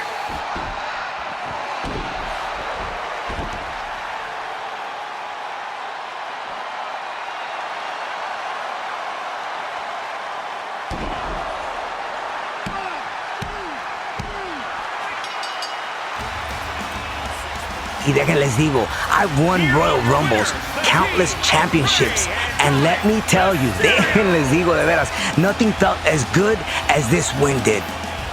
Getting to team with my son was easily the proudest moment of my career. Tengo un gran orgullo, and seeing him get the win was a rush unlike anything else. La venganza es dulce. Revenge was great, but seeing my son succeed is what mattered the most. Estoy tan orgulloso de él. I'm so proud. When I first started in this game, there were a lot of doubts about what I'd be able to accomplish. From day one, I took that doubt and used it to fuel my desire to reach for the sky and achieve everything I could desire in this business. Whether that meant taking to the air against fellow luchadors and high flyers, or trying to outmaneuver the greatest mat technicians, or simply trying to avoid the biggest finishers from the biggest monsters. I was always ready to prove that I had the ability to not just be good, to not only become a champion, but to go down in history as one of the greatest superstars of all time. I've traveled the world in search of the highest competition, and while things didn't always go my way, I've made sure to try and turn every negative into a positive. When you have the entire world thinking you're in over your head, sometimes the best feeling in the world is reminding them that you're exactly where you're supposed to be. After spending over 30 years in sports entertainment, I still have the same hunger, the same desire to show people that doubt me that they're making a mistake.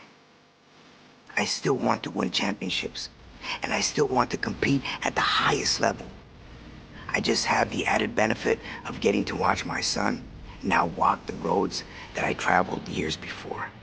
He'll face those same doubts, and hopefully I've given him the tools to overcome and prove people wrong. As for me, the greatest mask of all time, well, let's just say that this old filthy animal still has plenty of tricks left up his sleeve, plenty of 619s left to dial up, and plenty of lessons to teach the WWE superstars.